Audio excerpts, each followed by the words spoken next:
Our next guest has a passion for natural resources, and when you hear his name, you're going to understand why. We're talking about Representative Rocky Miller. He comes to us from Lake of the Ozarks.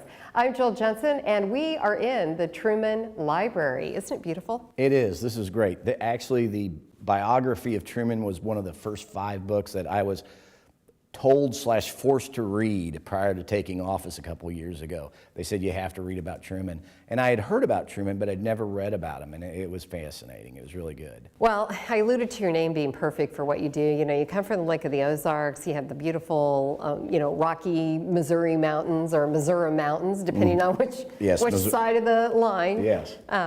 And so you have a natural love of wanting to keep our natural resources protected. Yeah, I'm Rocky Clay Miller. I'm actually named a soil condition of all things, but and I became a civil engineer out of school and stuff, and so we deal a lot with the natural resources and water and sewer and roads and things. So, and it sort of led me to the house. Lake of the Ozarks is a great thing we have, and we want to protect it, and we want it to be clean. And as I was going through things a few years ago, there was stories actually coming out from this area about that perhaps it was not as clean as it needed to be, and we ran a lab, and we kind of knew that it was pretty clean, but the word was not getting out. There was a lot of misinformation, and so one thing led to another.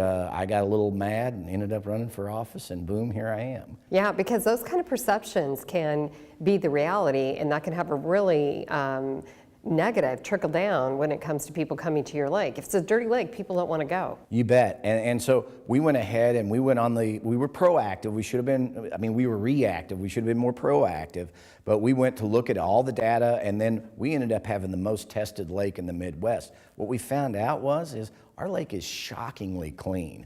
I mean, in the Midwest, it is in the top 1-2 clean lakes in the Midwest.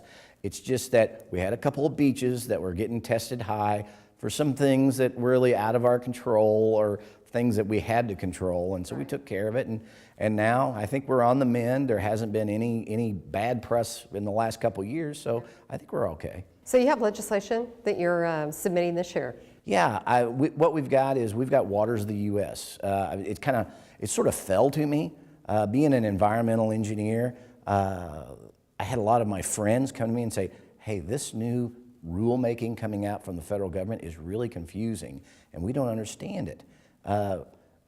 We don't care if it's too constrictive. That's fine. If it is, just tell us what target we have to hit and we'll hit it. But the problem is this rule just is all over the place. Does it mean puddles in the middle of a field, or does it not? I mean, we don't know what we have to permit. And they said what really makes it bad is that in the definition of waters of Missouri, depending on what we're talking about, at the very end it says, and waters of the U.S. So they said, we have introduced through the federal government a really problem within Missouri.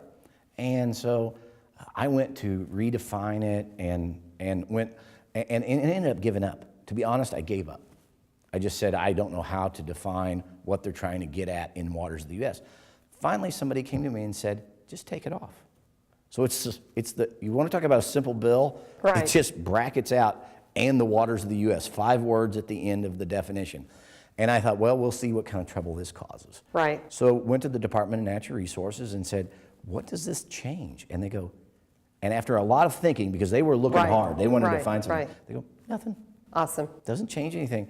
Now the EPA came back and said, there may be some things in the future. I said, that's the whole thing. That's what we're trying to avoid. Right. We'll cover those as they come along. Right. And so that part's worked out great. We also sent a House concurrent resolution, and that actually came out of the House this week and heading over to the Senate, that basically says, it's actually a letter to the EPA and to the U.S. Army Corps of Engineers saying, you know what, the rule you're trying to make, we don't like it. Can you just back off to the old definition? I mean, to be honest, we didn't kind of like it either, but let's just back off to the old one. Well, we're going to have you come back to tell us the end of the story, because it's great, but we've ran out of time. It's so good to see you. Nice to meet you. Thank you.